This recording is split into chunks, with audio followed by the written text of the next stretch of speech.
Hey everyone, welcome to Folk Fest 2023. So I believe we are on the session 5 right now, right? For today's event on Satoshi Class.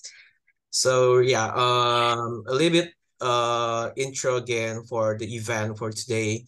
So hello everyone, thanks for joining the session 5. So actually for today's event, initiated by CoinVolks and Utopia Club, FolkFest is an event that aims to bring together specialists from different tech areas to talk about the future adoption in these fields, right? So for 2 days, I believe. So for today and tomorrow, topics ranging from tokenization to regulations, fundraising, entertainment, there's gaming, social impact, and even venture capital will be covered, right? And thus be sure to show up to every session until tomorrow. There will be a lot of exciting topics to talk about. And also, we want to let you know that BitGet is giving away prizes, right? The grand prize is a round trip ticket from Jakarta to Seoul, Korea, from January 1 to March 31. For one winner, and there's other price as well, right? A total price of 100 USDT for 10 winners, right? So to participate, you just need to upload an Instagram Reels video or feed photos on your respective account. The theme is your experience and opinions during the Folk Fest event. Wondering about the details, you can check it out directly at CoinVolk's Instagram. And in addition, I think Toko Crypto has a new features as well, right? The name is Instant Trade. With this feature, you can transact buying and selling crypto assets more quickly and easily. Right. Oh yeah, one more. Also, if you want to upgrade your skills to start your dream career, through 1,000 plus e-learning materials, you can go to My Skills. There's get 50% discount for studying on e-learning for 6 months. Use promo code FOLKFAST, and the promo code valid until November 30th. So make sure to participate for this event, because I would say that during for the last 1 year, this is a very interesting event to participate on, right? So hey Goody, can you hear me? Yes, Jim. Right. Hey, really nice to meet you again. Yeah, nice meeting you too. Nice to meet you. All right. So right. So before we start, probably I'm gonna give a little bit short introduction of the session. So for today's topic, it will be digital assets and the evolution of business model. Right. So I will be the moderator of this session. So introduce myself. I'm James Eugene. Currently, I'm working with BRI Ventures as an investment associate. I'm helping the team for investment on financial technologies, consumers, accelerators program, and also right now we are exploring Web3, right? So we are imagining the sectors, like what are the sectors in the future that will disrupt the current industry right now. So this is one of our thesis that, like 3 years ago, we already heard about AI, but the mass adoption came in this year, right? So we believe that Web3 is the next emerging sector in the future. So yeah, currently we are exploring Web3. So probably I'm gonna go to the speakers right now. There's Mas Akri Ramadan, the co-founder of Parallax, and Mas Budi Sukmana, the co-founder and CTO of Sir Morpheus. So probably for both of you, can you give a little bit introduction about you and what's your company? Probably gonna start with Mas Akri. Okay, thank you, Eugene, James. So me is I am Akri Ramadan. Currently as a co-founder in Parallax. Parallax itself is a think tank lab.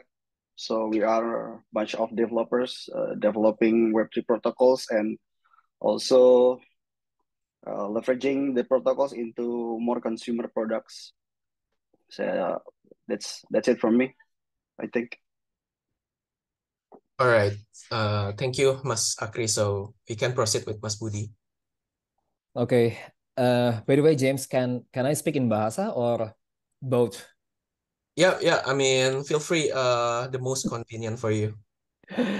Oke. Perkenalkan, nama saya Budi Sukmana. Saya co-founder dari Sermovius dan CTO juga dari Sermovius. Saat ini Sermovius ada dua produk. Yang pertama itu konser.co.id. Itu adalah ticketing platform yang dimana setiap audiens yang hadir dari event tersebut dia akan bisa claim POAP dalam bentuk NFT.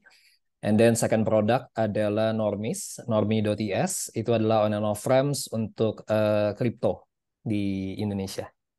That's all. Right, perfect. Thank you so much, Mas Akri and Mas Budi. Right, I think without further ado, because we have very limited of time for today's topic, and there are several questions to be answered. Probably I'm gonna start for the topics, right? Digital assets and the evolution of business model. So for the intro, what is the meaning of digital assets? Because I would assume that there's participants in here is the first time, right, in the space, right? They do not know what is Web3, what is digital assets, what is even blockchain, right? So where's the meaning of digital assets and why do you think it is important? You can deliver the answers probably in English or Indonesia. Maybe with Mas Budi first for this. Oke. Digital asset mungkin menurut saya adalah sebenarnya mungkin cukup membingungkan ya karena digital. But mungkin kalau dari sisi kripto, saya bisa bilang itu sebagai kripto aset lebih tepatnya untuk bisa bedain antara digital yang dari sisi Web2 dengan apa yang dari sisi Web3 kripto aset. And then transformasi ke bisnis modelnya menarik karena sebenarnya yang membuat jadi banyak terjadi transformasi, tapi di saat yang bersamaan sulit dimengerti karena sebenarnya per saat ini itu teknologi kripto, blockchain atau Web3 itu banyak terjadinya di back end atau middle level. Tapi apa yang terjadi adalah dicoba untuk disampaikan ke front end atau di user experience secara langsung. Tapi problemnya adalah di saat kalau kita lihat di apps atau seperti nggak ada bedanya dengan kita punya digital money di our e-wallet. Tapi yang terjadi sebenarnya di belakangnya adalah infrastrukturnya berbeda, gitu. Transformasi yang terjadi sebenarnya banyak karena blockchain atau crypto atau Web3 basically sebenarnya mencoba untuk menghilangkan intermediaries atau third party sehingga sebenarnya apapun yang terjadi di belakang layarnya adalah saya bisa bilang nggak ada pihak ketiga yang sifatnya adalah financial institution. Okay. Yeah. Yeah. Thank you for the answer, Mas Budi. We can go proceed with Mas Akri. Oke, terima kasih. Mungkin kurang lebih agak sama gitu ya sama Mas Budi, tapi kalau untuk digarisbawahi menurut saya pribadi digital asset itu back in the day gitu ya sebelum ada Web3, digital asset itu sebenarnya kan apapun yang kita miliki secara digital gitu, baik item di game misalnya untuk para gamers, bisa jadi untuk para sosial media, pengguna sosial media itu bisa jadi foto-fotonya mereka di dalam sana gitu ya, posting-postingan mereka, artikelnya mereka, itu adalah bagian dari digital asset yang mereka miliki. Tapi untuk di Web3 sendiri kita kan sudah mengenal gitu ya, ada beberapa digital assets yang ada di Web3, yaitu token-token yang ada di dalamnya blockchain itu sendiri gitu, baik mau itu adalah crypto assets baik seperti Ethereum, Bitcoin dan segala macamnya, maupun token-token di bawahnya seperti NFT-nya atau crypto token CRC20-nya dan segala macam itu. Jadi memang digital asset ini adalah menjadi satu aset klaster baru gitu ya di era yang sekarang yang menjadi topik pembicaraan beberapa tahun terakhir terutama pada saat pandemi gitu ya menjadi sebuah topik yang menarik untuk dipelajari sehingga adopsinya sangat baik pada saat itu sehingga sekarang kita mempelajari lebih dalam lagi apa itu blockchain dan digital asset dan beserta turunan-turunannya seperti itu. Oke, ini jadi menarik nih topiknya karena yang sebelumnya memang digital asset itu adalah digital bank kita di aplikasi yang kita udah gunakan. Tapi sebenarnya kalau kita ngomongin Web3, ini ternyata disrupt those kind of sectors ya yang tadinya back end-nya itu semua di-disrupt, di mana Web3 itu menghilangkan third party ya. Dan di sini juga sebenarnya talking about business model juga ya, karena kan it's really the same with AI, di mana sebenarnya bisnis modelnya sama di Web2, tapi tiba-tiba ada AI masuk, dia disrupt semua sektor, di mana semua bisnis model di disrupt menggunakan AI gitu ya. Dan di sini sebenarnya kalau kita ngomongin aset digital in Web3 terms, di mana ada blockchain, ada NFTs, um, ada token. Di sini sebenarnya apa aspek yang paling dipengaruhi ya? Dan bagaimana mereka menantang sistem dan struktur keuangan tradisional saat ini? Karena bisnis model yang sekarang itu udah seperti ini. Gimana mereka bisa disrupt those sectors? Mungkin dari Mas Akri dulu ya. Baik, ini tadi sebenarnya udah sempat disampaikan sama Mas Budi sedikit gitu ya, bahwa di Web3 itu kita nggak ada intermediaries gitu, nggak ada perantara antara institusi yang ingin berinteraksi gitu. Mereka tuh sebenarnya berinteraksi secara peer-to-peer antara satu individu ke individu yang lain, antara satu organisasi ke organisasi yang lain gitu, tanpa ada intermediaries ini. Jadi mungkin yang akan menjadi aspek paling mengganggu untuk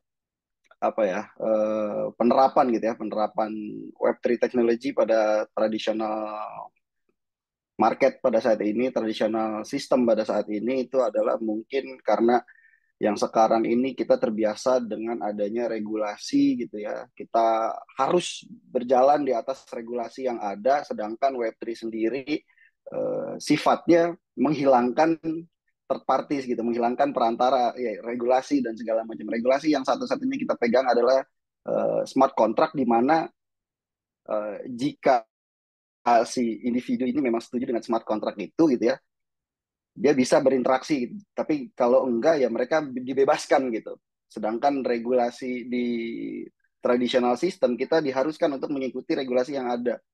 Mungkin tantangannya adalah di titik itu gitu, gimana kita bisa menciptakan satu sistem di mana yang bisa mencari titik tengah antara tetap desentral dan demokratis tapi juga tidak menentang regulasi-regulasi yang ada gitu. Mungkin seperti itu. Oke, artinya itu aspek yang paling dipengaruhi dari aset digital nanti adalah pertama dari regulasi dulu ya Mas Akri. Betul.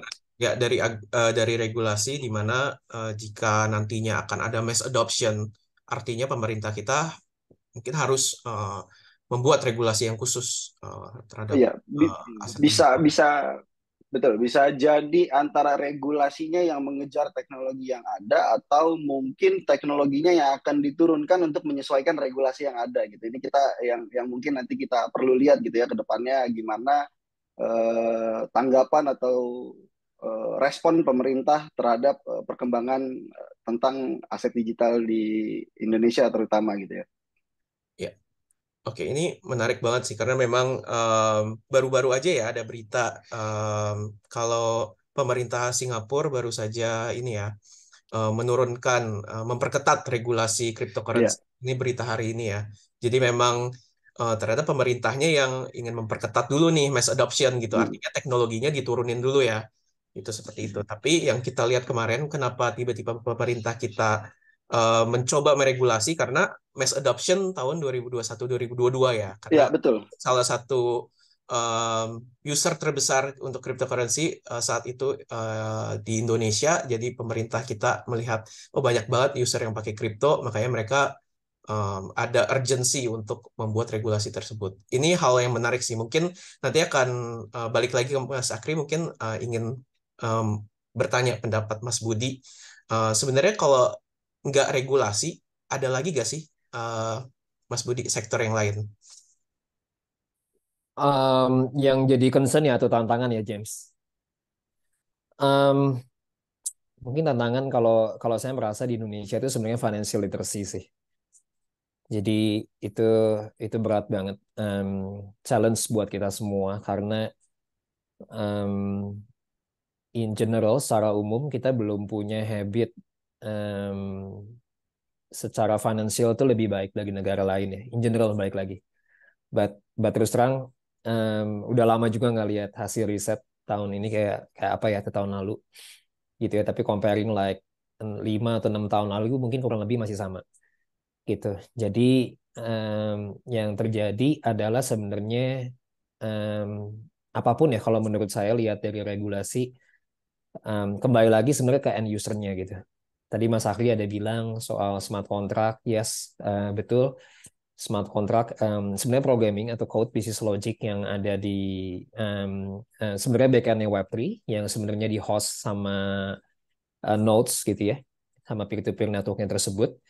Di situ sebenarnya mereka written all the rules tentang bagaimana aset itu diciptakan, aset itu bisa ditransfer, aset itu bisa di burn, misalkan aset itu bisa di swap dengan aset lain.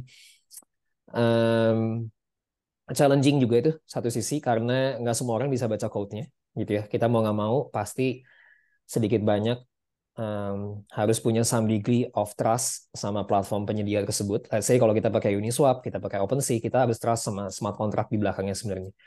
Um, tapi di sisi lain adalah financial literacy. Jadi misalkan contoh, ada yang beli kripto, tapi mungkin dia nggak sadar bahwa ini sebenarnya alternatif spekulatif investment yang setiap saat kapanpun tuh kalau harganya terhadap terhadap mata uang rupiah misalnya atau fiat itu bisa nggak ada harga sama sekali atau misalnya bisa bisa turun banget bisa naik banget gitu kan.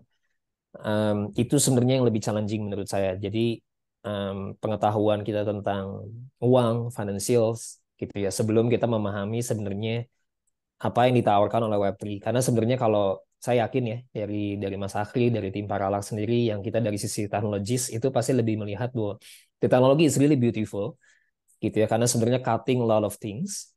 Jadi at the same time sebenarnya kalau pemerintah bisa pakai ini itu sebenarnya bisa jadi jauh sangat efisien, tapi jadi banyak pihak yang nggak ada kerjaan. But at the same time, ceritanya gitu ya, karena sangat related dengan dunia financials, itu challenging, karena balik lagi ke literacy dari end user. Kurang lebih gitu sih.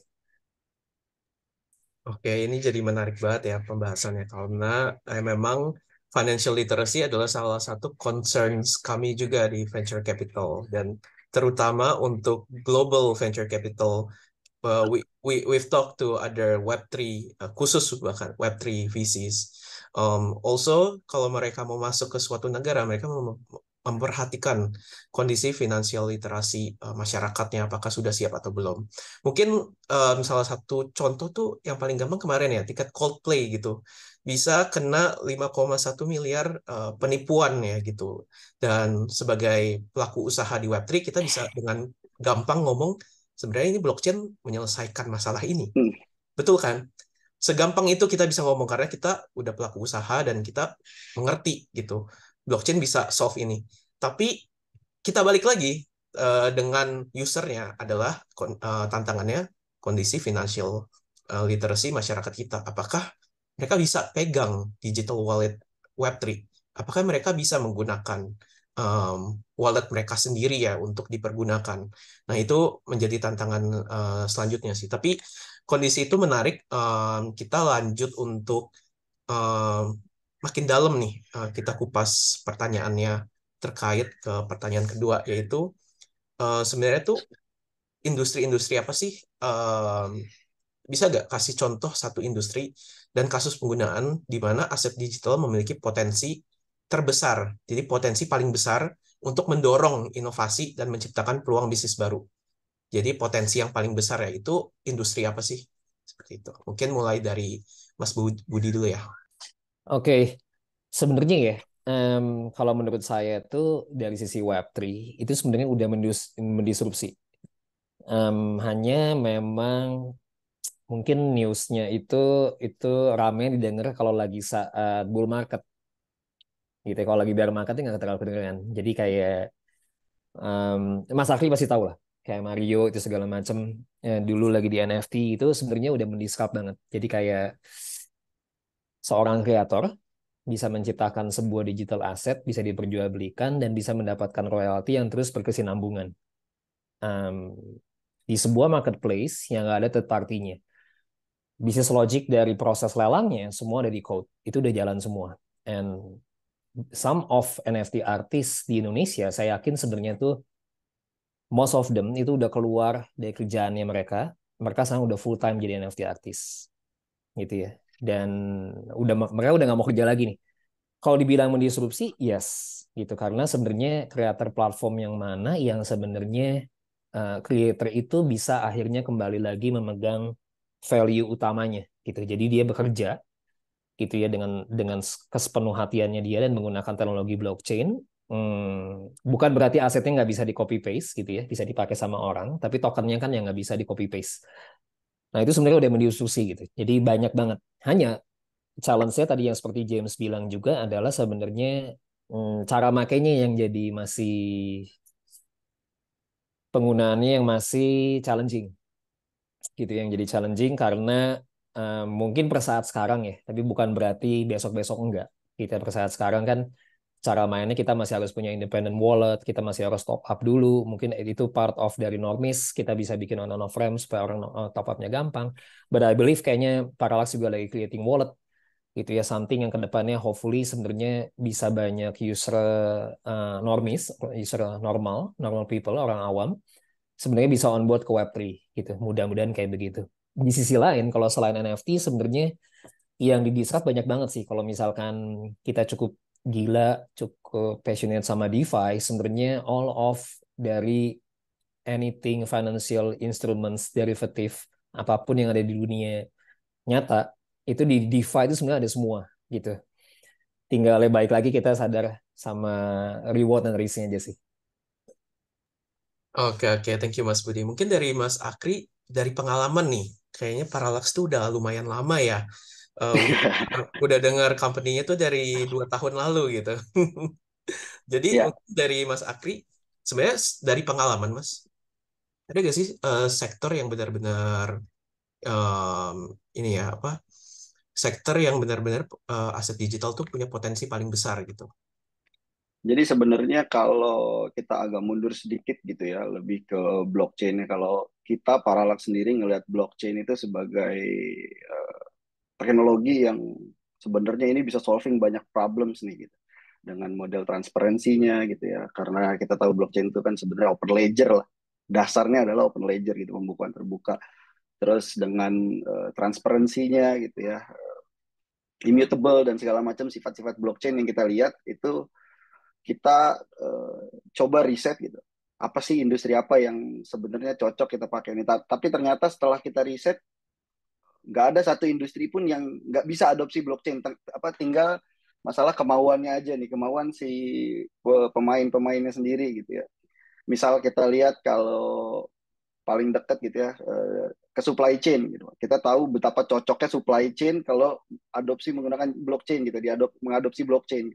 Terus ada healthcare, kita pernah beberapa bulan belakangan ini kita coba develop something di health industry gitu ya, kerjasama dengan institusi terkait, adopsi blockchain ke health industry, akhirnya kita berhasil mengenkrip data pasien menggunakan blockchain yang mana ini harusnya cukup tamper proof gitu ya, karena sebenarnya simple blockchainnya gitu ya, kita tinggal pakai token gating aja beres gitu, token gating yang mana kita tahu kalau nggak punya token ya nggak akan bisa jebolin sistem itu gitu.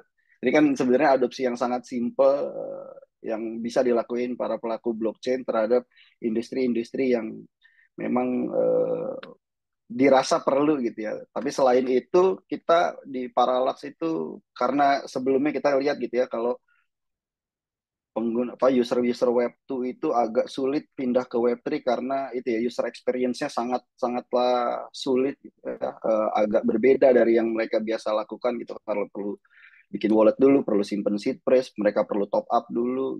Akhirnya kita breakthrough gitu ya, agak turun dulu kerjanya untuk bikin yaudah kita adoption dulu deh gimana caranya user ini bisa nikmatin Web3 tanpa merasakan ada Web3 sebenarnya di belakangnya gitu. Jadi kita under the hood kan lah Web3-nya dan blockchain-nya. Jadi mereka menggunakan dApps seperti aplikasi Web2 yang biasa mereka gunakan gitu ya. Simple seperti login menggunakan email atau login menggunakan OTP dan segala macamnya. Setelah itu kita coba turunin menjadi produk-produk dan protokol-protokol lainnya berangkat dari wallet yang tadi udah kita bikin. Lalu kita develop juga ada satu produk yang mana produk ini adalah identifier namanya PopTech gitu ya. Saya sebut nama produknya namanya PopTech.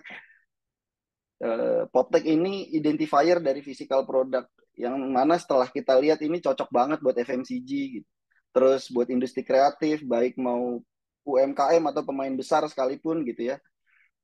Dan lain-lain. Jadi sebenarnya kita lihat bukan industri apa yang cocok pakai blockchain, tapi sebenarnya industri apapun sebenarnya cocok bisa pakai blockchain. Blockchain itu bisa disesuaikan dengan kebutuhan industri apapun. Tinggal gimana industri-industri ini mau mengadopsi atau tidak gitu ya. Karena tadi balik lagi kalau kita lihat lumayan blockchain dan Web3 itu lumayan skeptis beberapa tahun lalu karena beritanya agak kurang mengenakan gitu ya.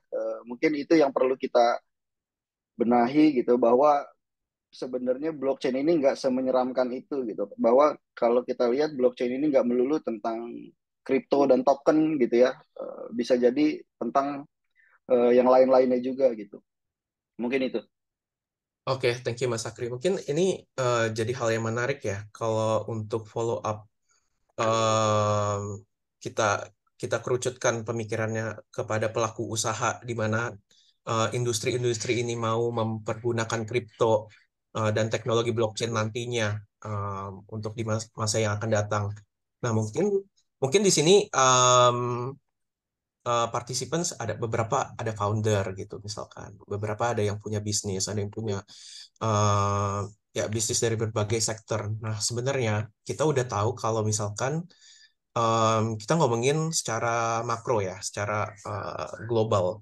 Kalau mungkin tahun depan itu kita punya banyak event di mana ada Bitcoin halving, ada election nggak cuma di Indonesia, tapi di akhir 2024 diprediksi juga ada election dari US gitu. Jadi ekonomi akan mengarah ke bull market lagi nih Mas, tahun 2024, 2025. Nah, industri-industri ini, apalagi industri-industri kita, pastinya nanti akan terbawa gitu ya. Mungkin nanti ada mass adoption dan industri-industri harus mulai adjust gitu ya strategi mereka. Dan ini tergantung sama bisnis model yang mereka punya sekarang, apakah mau dirubah, ditambahkan dengan teknologi blockchain seperti itu. Nah, sebenarnya apa sih pertimbangan dan rekomendasi utama bagi perusahaan tersebut jika ingin mengadopsi dan mengintegrasi aset digital ini ke dalam strategi bisnis model mereka? Mungkin bisa dimulai dari Mas Budi dulu ya. Iya, oke. Mungkin yang kalau kita let's say ya kalau dari bisnis biasa dari non blockchain atau non Web3 untuk mempertimbangkan apakah kita pakai Web3 atau enggak. Tadi mungkin Mas Aki kasih contoh kayak di healthcare ya. Poinnya kan adalah sebenarnya di mana seorang pasien atau user atau siapapun itu dia bisa punya data tentang kesehatannya diri dia sendiri, misalkan ya, atau misalnya family. Poinnya karena kan sebenarnya spiritnya Web3 adalah tadi Mas Aki juga bilang ada soal transparansi. Tapi di sisi lain sebenarnya adalah immutability. Jadi apapun yang sebenarnya sudah dicatat di database, tanda petik yang tadi kita sebut public ledger atau blockchain, itu sebenarnya itu nggak bisa dirubah lagi. Gitu. Nah, yang sekarang terjadi adalah sebenarnya kan dunia web tuh itu kan sebenarnya syarat manipulasi soal hal itulah, hal tersebut. Gitu ya. Tapi convenience, gitu. Kenapa? Karena DB administrator atau operator dalam hal ini dia bisa merubah kapanpun aja selama dia mendapatkan instruksi, gitu ya. Dia bisa mengembalikan sebuah transaksi misalkan. Nah, kalau di blockchain kan sebenarnya enggak. Nah, jadi sebenarnya kalau dari teman-teman di sini participants yang kalau misalkan ingin menerapkan teknologi ini ke dalam bisnis modelnya, itu mungkin ditanyain dulu nih, bahwa sebenarnya apakah produk atau service yang saya tawarkan ke publik itu sebenarnya membutuhkan karakteristik ini. Tadi kenapa saya cerita soal NFT atau dunia kreatif? Kenapa? Karena dulu bukannya berarti nggak ada orang yang jual digital asset, nggak ada orang yang jual digital ilustrasinya, illustrationnya itu ke orang lain. Tapi problemnya adalah orang yang udah beli itu mereka jual-jualin lagi tuh, atau barangnya dirampas terus dijual-jualin lagi.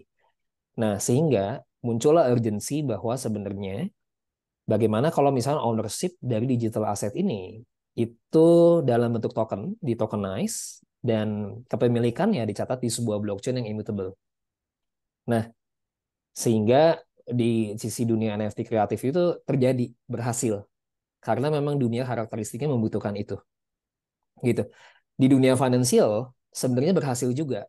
Tapi challenge-nya adalah kan sebenarnya sudah ratusan tahun ya. Orang udah terbiasa dengan traditional finance gitu ya, dan objek finance, uang, monetary system itu kan semua pasti diregulate sama negara. Challenge-nya jauh lebih besar gitu, tapi kalau di dunia kreatif lebih singkat. Tadi mungkin juga tadi Mas Aki ada bilang supply chain ya, itu mungkin salah satu contoh juga gitu. Tapi mungkin dari sisi pribadi saya, challenge-nya adalah sebenarnya bukan teknologinya. Saya yakin sebenarnya nggak susah ya Mas Aki. Tapi challenge-nya adalah sebenarnya setiap partinya nih, mereka mau berubah cara main nggak, gitu ya. Mereka tiba-tiba berkoordinasi dengan cara yang baru. Kurang lebih gitu sih. Mungkin kalau saya bisa kasih sedikit gambaran ya kalau misalnya memang mau menggunakan atau mengadopsi teknologi ini. Ya, thank you Mas Budi. Mungkin Mas Akri? Ya, setuju banget sama yang udah disampaikan sama Mas Budi gitu ya. Mungkin memang kita sering menghadapi teman-teman yang punya pemikiran yang sama gitu ya. Tapi memang benar adalah kalau di mana ada satu organisasi gitu ya, kita sebut ingin mengadopsi blockchain, yang selalu saya tekankan dan teman-teman tekankan itu adalah mengerti downside-nya dulu dalam menggunakan blockchain gitu ya. Bahwa blockchain ini immutable. Untuk sebagian orang ini adalah sebuah nilai plus, tapi untuk sebagian orang mungkin ini adalah sebuah kelemahan gitu. Jadi kita coba jelaskan dulu downside-nya menggunakan blockchain terhadap industri yang mereka sedang kerjakan gitu ya. Bahwa setelah mengerti downside ini dan uh, menyetujui gitu ya, paham, mengerti dan menyetujui tentang downside ini, baru kita turunkan apa saja yang bisa kita lakukan menggunakan blockchain gitu ya untuk improve bisnisnya mereka gitu. Jadi memang utamanya adalah mengerti dulu apa itu blockchain gitu ya. Terus setelah itu memahami sifat-sifatnya dan mencari gitu, menganalisa downside-nya terhadap bisnisnya mereka pada saat sudah menerapkan blockchain gitu. Setelah itu potensinya sendiri sih mungkin akan jauh lebih besar gitu saya yakin. Tapi kalau dari awal mereka nggak siap dengan resikonya, nggak siap dengan kelemahan-kelemahannya, itu akan lebih sulit untuk bisa menggali potensi-potensinya gitu. Saya rasa itu. Oke, terima kasih Mas Akri. Mungkin karena we have very limited of time, kita bisa lanjut ke Q&A dari floor. Jadi mungkin ada 3 pertanyaan di sini. Oke, pertanyaan dari Kurnia ya. Untuk saya yang bisnis di kuliner, berarti food and F&B ya. Kira-kira apa yang bisa diterapkan ya dari segi digital asset dan lain-lain? Mungkin Mas Akri. Oke. Mungkin kalau dari sisi kuliner gitu ya, sebenarnya sudah pernah ada semacam teknologi lah dari Web2 yang udah diterapin, mungkin akan bisa lebih diimprove lebih dalam lagi menggunakan Web3, yaitu soal CRM gitu, Customer Relationship Manager gitu ya. Jadi di mana semua kegiatan dari customer ini bisa kita track dan kita rewarding balik ke mereka, tapi kita enhance menggunakan Web3 teknologi, misalkan menggunakan NFT membershipnya seperti itu. Jadi rewardnya bisa menggunakan yang lain-lain, kurang lebih seperti itu ya. Mungkin Mas Budi bisa nambahin lebih. Sama Mas Akri. Mungkin kayak itu kali ya Mas Akri, apa sih? Starbucks Odyssey gitu ya. Iya betul. Ya, Jadi em, em, yang pasti nggak mendisrupt cara masaknya tidak menggunakan blockchain atau ya. apapun itunya. Mungkin bisa dicari dari angle yang tadi ya seperti CRM, misalkan begitu membership. Nah, tapi mungkin saya sebagai pelaku dunia startup ya dari pengalaman adalah begini. Mungkin James juga tahu pasti pada saat James kalau lihat startup, apakah yang kita lakukan itu sebenarnya membuat jadi 10 kali lebih baik? Gitu pertanyaannya itu. Jadi CRM dengan menggunakan blockchain, apakah membuat ke satu dari sisi pelaku bisnis kuliner tersebut ya, apakah menjadi kerjanya lebih mudah gitu? Apakah membuat user jadi merasa lebih baik misalnya gitu kan? Nah itu tuh perlu diakses lebih lanjut sih menurut saya. Kalau dari sisi saya terus terang, kalau dengan menggunakan blockchain sebenarnya itu jauh lebih murah sebenarnya daripada kita sewa database atau segala macam. Nah dari sisi usernya itu yang lebih challenging. User ngerti nggak ini barang-barang ini tuh adalah sebenarnya barang token yang dirilis di blockchain gitu. Kalau misalkan kita bikin restoran semuanya adalah untuk orang-orang kayak kita ya, mungkin chill-chill aja gitu ya. Kita mau mau showing our membership misalnya dari MetaMask Wallet kita atau whatever gitu ya, pakai apps khusus gitu nggak masalah. Tapi kalau orang umum mungkin jadi problematik gitu karena dia harus lewatin user experience yang baru. Mungkin di situ sih. Oke, Mungkin oke. sedikit sedikit Ya, nambahin untuk case yang F&B. Selain dari itu, kita bareng sama teman-teman Utopia juga ngedevelop satu apps gitu ya, satu protokol namanya Verify, di mana sebenarnya Verify ini adalah membantu para pelaku-pelaku F&B untuk bisa grab gitu ya, nyerap teman-teman community dari komunitas NFT gitu ya, menggunakan token gating system gitu ya, di mana pada saat mereka melakukan campaign si F&B-nya bisa memberikan eksklusif offer kepada teman-teman, katakanlah ke spesifik NFT community gitu ya, misalkan ke eh, apa Mind Blown, let's say gitu, atau ke NFT project lainnya gitu. Jadi mungkin itu juga bisa membantu memberikan exposure lebih kepada si F&B ini gitu. oke, oke. Mungkin menarik banget. Aku juga selama ini ya belum pernah lihat startup di bidang kuliner yang mempraktikkan teknologi blockchain. Tapi memang ada beberapa startup yang menyediakan financial service dalam Hmm. bentuk blockchain. Jadi memang this is fun fact, ada satu company undisclosed, dia itu membuat mesin edisi em, keluarin barcode bayar pakai Bitcoin. Perusahaan Indonesia. Jadi sudah ada nih. Udah ada. Jadi kalau sebenarnya kuliner terlepas dari CRM dan rewards ya, itu um, have to wait with the mass adoption regulations and everything, tapi mungkin bisa juga di-disrupt dari segi pembayaran ya. Jadi di mana Ya, nanti udah tinggal scan, tapi bukan QRIS lagi ya, tapi scannya tuh pakai Bitcoin gitu atau Ethereum yes. atau probably stable coin gitu ya misalkan. So it's a really interesting topic sih. Tapi semoga terjawab ya, Kurnia. Oke, mungkin ke pertanyaan selanjutnya dari Anonymous Attentis. Bagaimana Anda melihat perkembangan regulasi untuk aset digital dan apa tantangan serta peluang bagi pemerintah dan organisasi yang menjelajahi ruang ini? Jadi apa perkembangan regulasi dan ada peluang dari pemerintah nggak gitu? Mungkin dari Mas Budi dulu ya. Oke. Regulasi itu selalu menjadi tantangan ya, tapi at the same time, kalau misalnya memang kita mau menjalankan bisnis yang bisa melayani banyak orang, tentunya kita harus comply sama regulasi gitu. Terus terang, honestly, per saat sekarang em, saya belum bisa ngomong banyak sih soal regulasi di Indonesia karena kan mungkin teman-teman di sini semua juga mendengar bahwa ada rencana ya, sebenarnya sudah hampir pasti bahwa Bapepti nanti akan ke OJK gitu ya mengenai pasar kripto itu akan dihandle sama OJK. Terus ke depannya nanti akan ada perkembangan apa lagi, terus terang saya belum tahu. Tapi per saat ini yang ada kan sebenarnya digital asset itu masih dilihat sebagai sebuah ya digital asset atau kripto aset gitu ya, dia yang diregulasi tentunya. Em,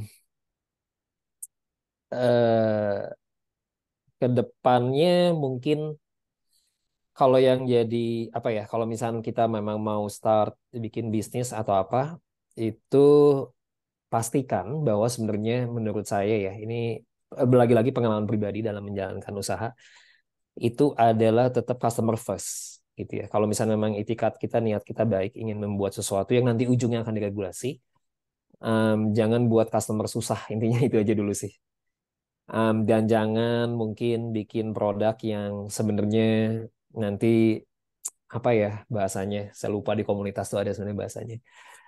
But poinnya adalah jangan buat produk tipuan gitu nanti, karena sebenarnya itu sebenarnya yang nanti banyak membuat kesulitan bagi kami nih ya, bagi kami yang teman-teman di sini yang mencoba membangun dengan itikat yang baik, tapi kita ketemu sama bad actors yang malah satu semakin merusak citra Web3 gitu ya, apalagi di Indonesia gitu kan. Kita sebagai builders di sini udah susah payah gitu kan.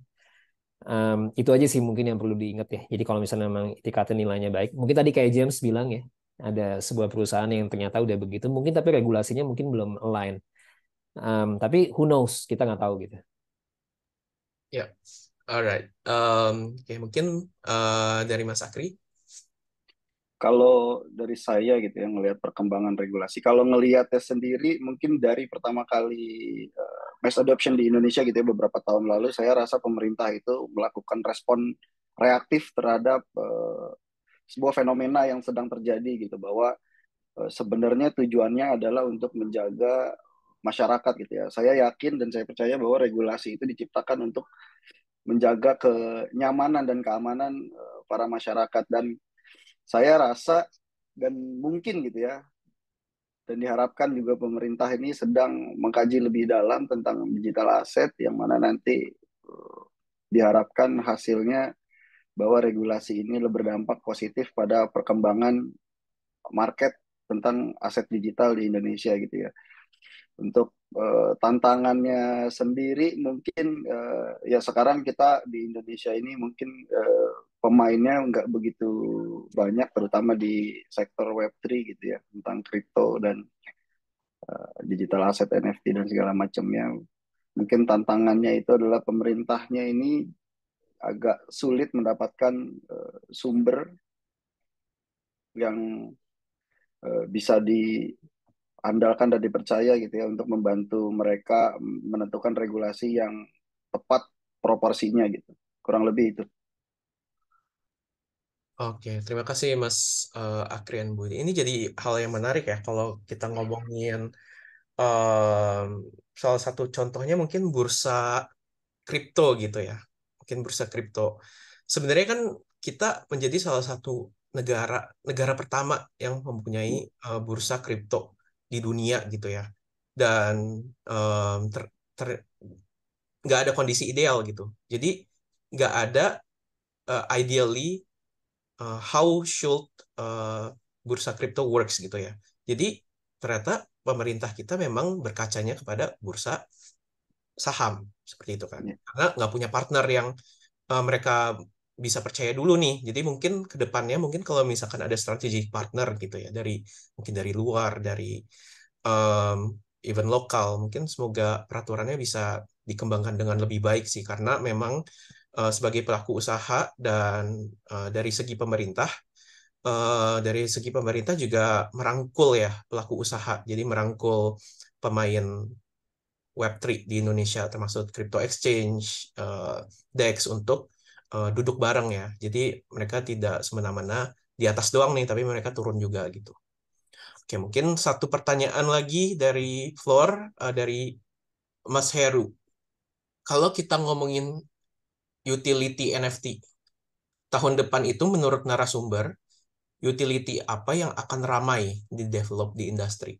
Jadi utilitas ya, kita ngomongin NFT itu untuk apa gitu. Mungkin bisa dimulai dari Mas Akri ya.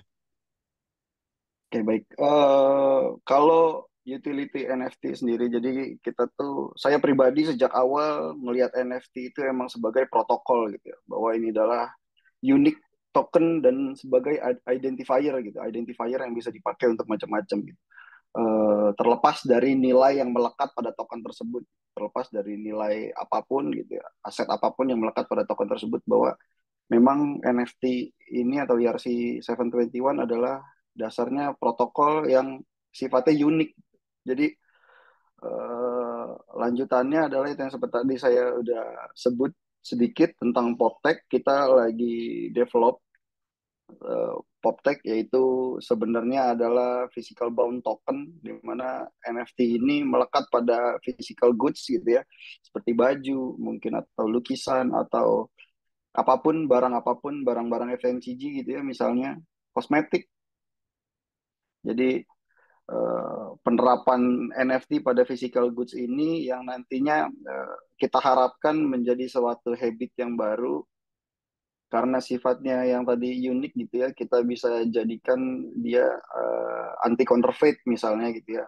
Bahwa memang yang tujuan utama dari PopTech adalah anti counterfeiting produk menggunakan NFT. Ini mungkin ke depannya akan lebih fokus ke arah potensi-potensi dari itu ya, utility yang tadi udah kita coba develop di tahun ini gitu ya. Selain dari itu, pemanfaatan dari sifat-sifat NFT sendiri gitu ya, uniqueness-nya, dan tadi di blockchain itu ada immutability dan interoperability juga, maksudnya bisa dijadikan sebuah uh, aspek dalam mendevelop produk gitu ya. Jadi mungkin kedua hal tersebut yang mungkin nantinya ke depannya akan banyak didevelop oleh teman-teman di industri, terutama yang sudah menerapkan Web3 technology. Mungkin kurang lebih itu. Oke, mungkin dari Mas Budi. Oke, kata pertanyaannya untuk tahun depan ya. Jadi konteksnya terbatas nih. Karena kalau dari saya sisi pribadi saya melihat bahwa sebenarnya si Web3 teknologi ini kan berkembang terus. Per saat sekarang mungkin ada ERC-721 gitu ya. Banyak sebenarnya ERC yang lain yang masih hubungannya sama token gitu ya. Tapi saya melihat sebenarnya itu belum end game gitu ya. Kita nggak tahu 5-6 tahun lagi itu seperti apa. Pasti berkembang dan menjadi lebih baik. Tapi kalau masih melihat tahun depan dari sisi NFT utility, em, tadi mungkin Mas Akri ada bilang kayak soal token gating ya. Jadi sebenarnya kepemilikan token itu bisa diverifikasi, bisa divalidasi untuk sebenarnya menikmati sebuah offline event, gitu ya. Eh, saya melihatnya itu dulu, misalnya kalau misalnya sampai tahun depannya. Tapi di sisi lain, sebenarnya yang menarik dari pengalaman pribadi saya, sebenarnya NFT art ini juga sebenarnya menarik. Itu karena dia decoupled sama dunia nyata, tapi sebenarnya marketnya cukup kencang gitu ya. Saya perhatikan banyak misalkan NFT yang kalau zaman dulu PFP ya, profile picture gitu, gila-gilaan lagi zaman bull market gitu ya. Tapi justru lagi di bear market ini tuh sebenarnya banyak orang terjadi transaksi sebenarnya di dunia NFT art gitu, dan sekarang harganya lagi murah-murah gitu. Nggak tahu tuh nanti kalau kedorong lagi di bull market. But anyway, speaking about utility, saya rasa untuk tahun depan itu masih ada hubungannya dengan itu gitu, dengan token gating. Untuk Oke. nambahin sedikit di di Ethereum sendiri, mungkin lagi banyak ada beberapa EIP yang keluar related to real world asset tokenization gitu ya. Mungkin nanti tahun depan yang akan banyak di develop adalah related to real asset gitu ya, real world asset tokenization gitu, karena udah mulai banyak proposal-proposal EIP yang mencakup aspek-aspek yang dibutuhkan untuk tokenizing real world asset gitu. Mungkin salah satunya juga ke arah sana gitu. Tentu balik lagi, sebenarnya utamanya adalah token gating gitu ya, token gating system menggunakan NFT gitu. Oke, ini menarik banget ya kalau kita ngomongin real world asset tuh udah Web3 semester terakhir gitu ya. Jadi itu udah salah satu hal yang sebenarnya jarang tersentuh di Indonesia. Kenapa? Karena ini based on pengalaman ya. Jadi kemarin kita berkesempatan datang ke acara CoinFest Asia di Bali. Dan kita compare itu ada event selanjutnya seminggu kemudian Token 2049 di Singapura, Yes, di right? Singapura. Right. And pas di Coinvest, startups dan bisnis yang muncul itu adalah berhubungan dengan infrastruktur gitu, infrastructure. Ada centralized exchange, decentralized exchange, ada juga NFT, masih ada juga GameFi. Sekitar sektor itu aja kalau di Coinbase. Tapi ternyata pas di token 2049 itu banyak banget perusahaan real world asset. Dan itu udah tracks a lot of, investors, a lot of consumers as well di Singapore. So we have this one thesis that why, right? Kenapa di Indonesia nggak ada startups yang atau mungkin orang-orang yang mulai ngomongin dan melakukan usaha real world asset. So we are coming to these questions that, is it about the sector? Ini apakah knowledge-nya atau sebenarnya talent di Indonesia, right? So we're coming to a thesis that we're lacking of talent at the moment. So probably, another questions, probably the last questions for today regarding, kita ngomongin potensial terus kan ke depan, tapi kalau memang Indonesia nggak bisa didukung sama talent-talent yang banyak gitu di dunia Web3, kita juga nggak bisa mencapai mass adoption nantinya kan. Jadi mungkin kalau secara kita ngomongin talent ya, how would you, educate people about Web3 in your business, in your startups, or even in your passion, misalkan jadi dosen atau misalkan datang ke event-event gitu. Contoh doang, mungkin mulai dari Mas Budi dulu ya. Ya, James, challenging banget sih dari dulu ya soal talent. Developer of course, tapi at the same time sebenarnya kalau kalau dijelaskan dengan bahasanya developer sebenarnya nggak susah. Jadi dari pengalaman pribadi kita punya tim itu sebenarnya ada beberapa tim development kita yang sama sekali dari Web2. Tapi pada saat saya coba menjelaskan dengan bahasa yang lebih teknologis sebenarnya gitu ya. Surprisingly mereka sebenarnya lebih cepat nangkep apa maksudnya Web3 gitu. Tapi terus terang bahasa yang disampaikan tersebut kalau disampaikan ke umum akan membingungkan. Um, Cukup sulit karena terlalu banyak abstraksi gitu ya, terlalu high level ngomongnya. Token aja bingung apa gitu ya. Terus udah ini ada reward asset di tokenization gitu. Ini apa sih sebenarnya gitu kan? What's going on gitu kan? That's challenge gitu ya. Tapi pada saat ngomong di lower level, oh I got it gitu. Sebenarnya gampang dan nggak ada yang susah. So kalau misalnya dari sisi saya pribadi gimana caranya itu terus terang ini juga saya secara pribadi juga baru di push sebenarnya sama beberapa orang sama temen. So saya ada YouTube channel pribadi sendiri atas nama saya gitu ya. Baru muncul sebenarnya 3 minggu lalu. I think saya akan start mungkin mencoba membagikan Web3 in general. Nanti pelan-pelan mungkin ke tag-nya itu di dalam bahasa Indonesia. Ya, at least mungkin buat archive buat saya. Tapi setidaknya mungkin bisa sedikit membantu gitu ya. So far itu yang mungkin bisa dilakukan James dengan waktu yang terbatas. Oke, thank you Mas Budi. Nanti kita di sini ini ya, boleh di-share linknya biar kita subscribe dan actively watch ya.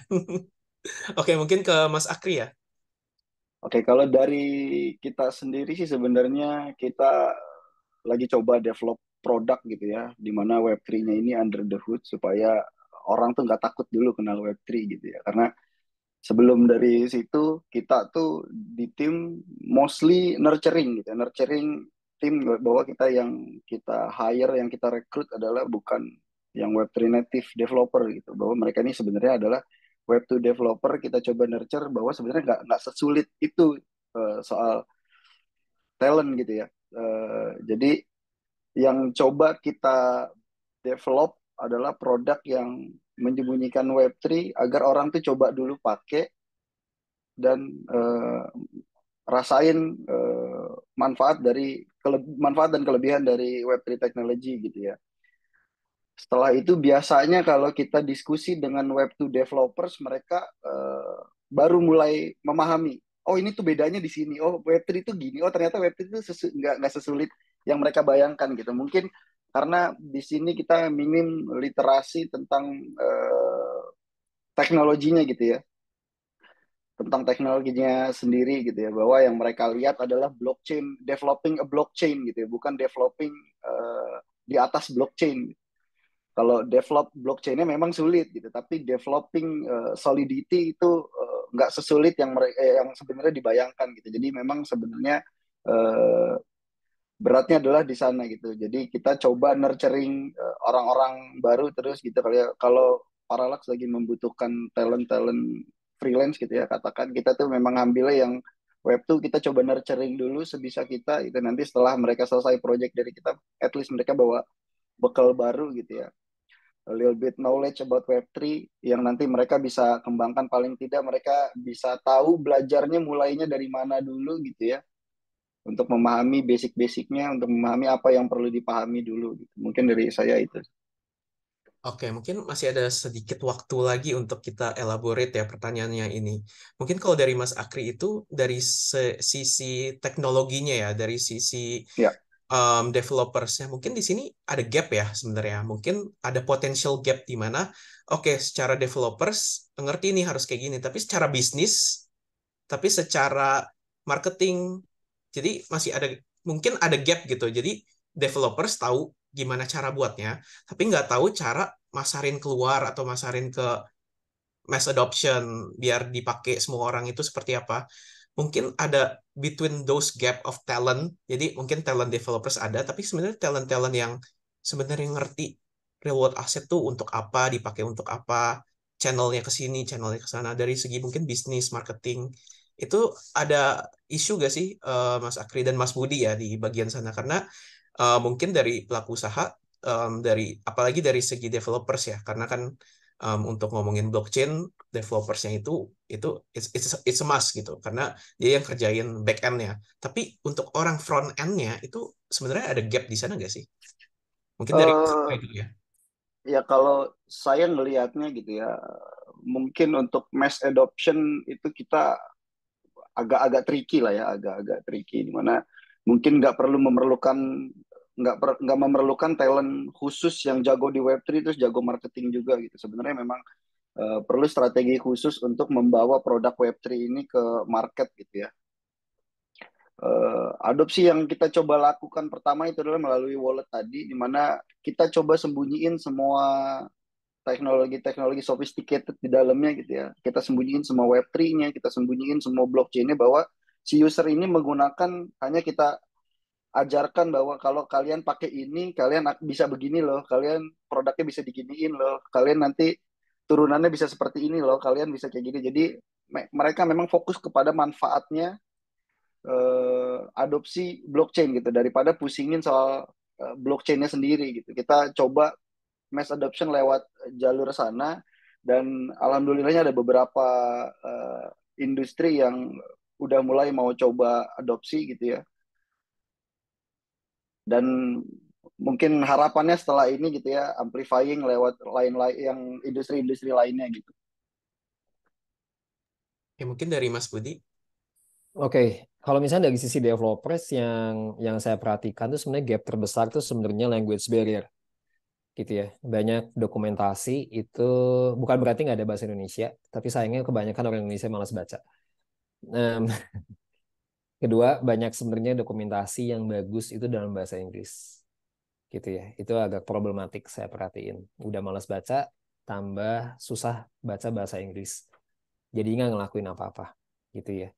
That's why sebenarnya kenapa perlu ada dilakukan usaha-usaha yang sifatnya mungkin jadi jauh lebih gampang. Supaya bisa filling the gap gitu ya. Mencari di mana angle-nya sebenarnya untuk builders itu dia bisa lebih paham. Speaking about ke front end, sebenarnya saya lihat lebih less challenging kalau front end gitu ya. Back end it depends, back end yang integration antara Web2 atau Web3 atau Web3 developernya sendiri nih. Kalau Web3 developersnya sendiri itu juga a bit tricky karena bukan berarti nggak ada smart contract developer di sini. Tapi kalau misalnya lihat smart contract developer di luar, mereka kelasnya udah jauh banget sebenarnya. Bukan berarti kita nggak bisa keep up, bisa gitu. Jadi makanya kebanyakan mungkin kita harus bisa catch up sama itu ya. Em, Kalau yang talent yang lain sebenarnya menarik karena sebenarnya banyak pada speaking about non-technical things itu karena banyak orang yang udah terlibat gitu ya.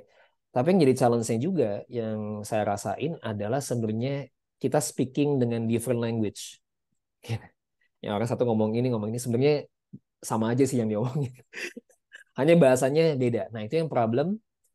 Yang menjadi problem adalah buat orang-orang yang sebenarnya baru masuk. Ini sebenarnya ngomongin apa sih? Kayak susah banget itu. Orang ini ngomongin A, ini ngomongin B. Sebenarnya ngomongin topik yang sama. Tapi kalau orang yang udah biasa, oh lu ngomongin itu maksudnya ini gitu. It's challenging karena mungkin kita sadar nggak sadar ya Mas Akri ya. Kita ngomongin token, kita ngomongin bahasa ini segala macam karena kita udah biasa di industri ini.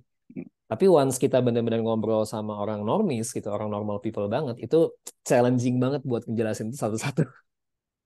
Jadi kayak harus kasih prelude-nya dulu gitu sebelum ini Ya, maksudnya ini ya gitu. It's a lot of gaps sebenarnya James. Dan menariknya adalah media, mau media manapun ya, selalu sebenarnya menggunakan istilah teknologi tersebut untuk dijual ke publik. Gitu. I Oke, think oke. So I think that's all for the session for today's. I think hari ini topik pembicaraannya menarik banget. Sebenarnya banyak banget topik yang perlu dibahas ya, tapi mungkin untuk besok masih banyak sesi-sesi lain yang mungkin bisa dibahas. Dan thank you so much dari Folkfest udah menyediakan media ya untuk berdiskusi, untuk elaborate lebih lanjut terkait Web3 dan mungkin gonna give the floor back to Albe and thank you so much for Mas Budi and Mas Akri. See you in the next opportunity ya. siap. Terima kasih banyak. Bye. thank you.